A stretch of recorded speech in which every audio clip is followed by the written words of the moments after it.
Insane. This is one that I didn't see too many. This could have easily been spun wrong. I don't remember. You guys didn't talk about this last week, right? The hydrogen tank from SLS, right? So no, we didn't talk about it.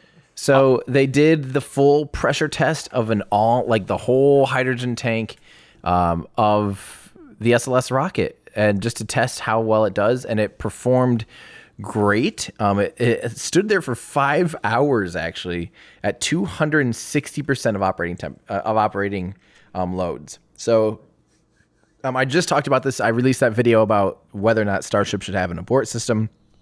And the margin of safety oftentimes for most aerospace things is about a margin of safety of 1.5. So 150% of expected loads. Some things that like don't have heritage or are kind of newer, riskier parts might have a factor of safety of 2. So 200%. So this stood there for 5 hours at 260%. So clearly beyond someone almost you could then make it into a thing of like, well, and it's too strong. You could have made it lighter, but no, this is a good thing. It handled beyond expectations, really, and is an important milestone for the Artemis program, for the SLS rocket. Yeah, which... Okay. Can I call out a total douchebag real quick? Yes. His name is me, because at the beginning of this podcast, I said SLS suffers a setback, didn't I? And I was talking about this. This wasn't a setback. This was meant to happen. No, this was meant to happen. I didn't realize you said suffers a setback. I did say that. Oops. You just business insidered us. I just business insidered our own podcast. How dare you, Joe? So I will take my penance now. I will drink the flaxseed oil. Go and flog yourself. Flog myself, yes. Or vlog yourself. Has anyone ever vlogged flogging? Yeah. This was funny because doesn't he? Yeah. So Jim says success. I remember when I first saw that, I was like, huh? This is what? No, this is good. We did it. We blew it up. I know. Like, really? I did. Yeah. But that's why it is important to literally lead with success, because you see this and you immediately just think, But but see, he could totally, like, okay, imagine the Windows didn't break at the Cybertruck thing. The amount of people talking about Cybertruck would be still a lot, but it would be a lot less, right? Yeah. I think he could have played this as like a clickbait thing himself. Like you were saying, get ahead of it and been like, terrible day. Oh my God, what happened? You know, we really need to. Just kidding. Meant to do that. Ha ha ha. Like. Oh, I just don't quite know if I see the head of NASA quite. Yeah, I was about to say that's not really NASA style. We all live in a clickbait world now, though. You gotta embrace it. You know, William Randolph Hearst to blame. I wasn't trying to make this into like a shuttle disaster or something. Like, I knew that this was part of testing and that this is essentially a good thing. Mm-hmm. But I did use the word sideback, so I'm gonna take my lumps on that one. I shouldn't have said that. Sorry, guys.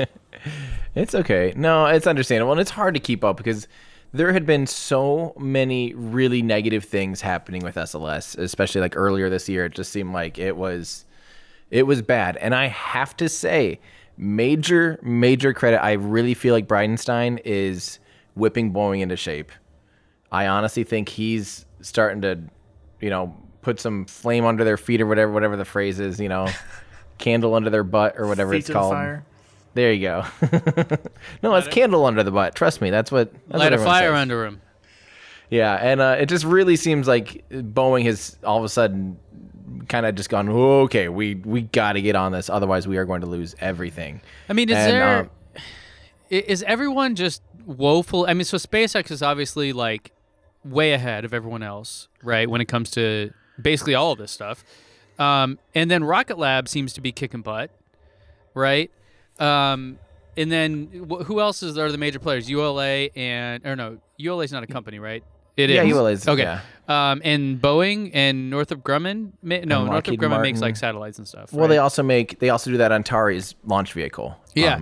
So like, I wonder if those, because they're kind of the old guards at this point, right? They've been around way longer and stuff. Do you think they're just like the traditional automakers when the Model S first came out, going, oh crap, we better get it in gear, otherwise it's just going to be game over. Like, who's going to launch with them if it costs 10 times as much and takes 10 times as long? Well, I want to correct you by when you initially Please. when you said that SpaceX is way ahead, because honestly, and trust me, you're talking to. I just want to make sure we have a little reality check. I am Please, yeah. clearly the biggest SpaceX fan, but even when you do compare, we're sitting here seeing SpaceX and Boeing both have the exact same program, the commercial crew program, and Boeing and SpaceX are still to this day.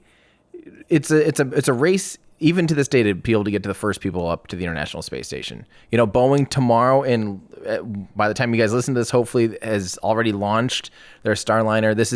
That's 9 months after SpaceX launched the DM-1, first Starliner or first Dragon capsule, basically. First Dragon capsule, the crew version without people on it. Right. But it's still anyone's race at this point. SpaceX still has to do their in-flight abort. I could see it still being, close March and April. Boeing is still in the game. It's not where it's like, why would anyone ever call them for something, right? They're not completely out of it.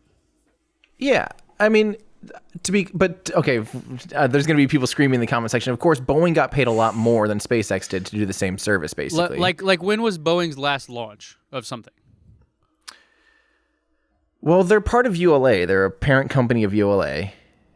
Right. So they have that. They launched that X-37B, that little mini secret spy thing. They make tons of satellites. I mean, they're a major satellite manufacturer. But as far as an actual vehicle, a launch vehicle, I think the last time Boeing made a launch vehicle was the space shuttle. Right. So what, 12 years ago is when that 2009? It was 2011. So 2011, yeah.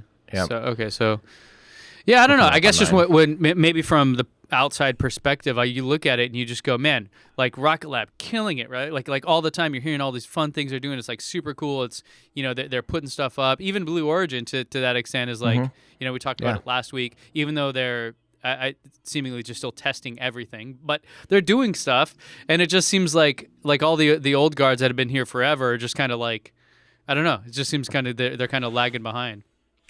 Well, and so now that I've said the like realism part of it, yeah, because that's where we're at now, right? Like today, but going forward, I think yes, I think the older manufacturers are really going to have a hard time winning any kind of bids for anything. They're going to have to step it up, right? They're going to have to really come forward with some so cheaper I talked about this. things. I think on a live stream I talked about people were like, "What's ULA's? What are they even? What's the point?" And the thing that you do need to remember is ULA, as expensive as they are, easily 2 to 3 times more expensive for a pretty much similar ride compared to say a Falcon 9 and Falcon Heavy. But when you have a $2 billion satellite and you're looking at a company with literally a perfect track record that will put that $2 billion satellite into space, what's the difference if you're spending $100 million versus $200 million? Like most people would say, because of their perfect track record, and especially when it comes to military assets and stuff like that, that speaks volumes. That's worth a tangible, like a actual ledger amount of money. Yeah. To have that reliability. And that will just take time for SpaceX to really have that track record. They're proving it now. They have had an unbelievable successful couple years now, 3 years of just domination. So that's where things will shift. We're seeing that they're becoming reliable enough. Their prices are coming down. Their cadence is picking up. And that's just Falcon 9 and Falcon Heavy. Wait until Starship's going, and then it's just game over. So I think that that point you made there about military stuff and just government stuff in general made sense, because in my history working in tech, it was always it was weird. Like enterprise stuff was always 10 times the price of consumer stuff. Like I remember we had a server at this financial firm I was doing consulting at, and we wanted to add like 10 gigabytes of space to a server. 10 gigabytes. Right? That's like nothing. Yeah. It was going to be like $7,000 for that. Why? Because the server and the stuff itself was like ancient, and so you couldn't even buy the stuff anymore. You had to find some like manufacturer that would retrofit all the old ones that had been, decommissioned in order to do it. And the only reason we did it that way was because the cost of upgrading that entire thing to say like Amazon Cloud or Microsoft Cloud or whatever was way more expensive than just keeping this old system going, right? Yeah. So yeah, I mean, I guess from that standpoint it makes sense. But from like a new company, like let's say me and you wanted to start a telecom company, and we got a satellite going, I doubt we're going to be calling up any of those guys from the like commercial side of it, right? So it probably makes sense that you're going to have different use cases and different channels here, but it just seems like, I don't know, like I want to see more from them, you know? Joe, what do you think? I mean, you've been paying attention to the whole, old guard versus, the more traditional aerospace entities, and obviously now we're seeing Rocket Lab, Blue Origin, SpaceX. Like, what do you think there's room, I guess, going forward for some of those older players if they continue to kind of play the game that's been laid out? Well, I think what you said is an important one. That when you have a James Webb Space Telescope kind of thing, you want to put it in the hands of somebody that has put up the Hubble. Actually, I don't know who exactly put up the Hubble, but you get the point. There's been disruption in the launch market, but there's also an expanding satellite market. So I think the market will grow to fit the providers that allow it to get up there. I just think it's exciting.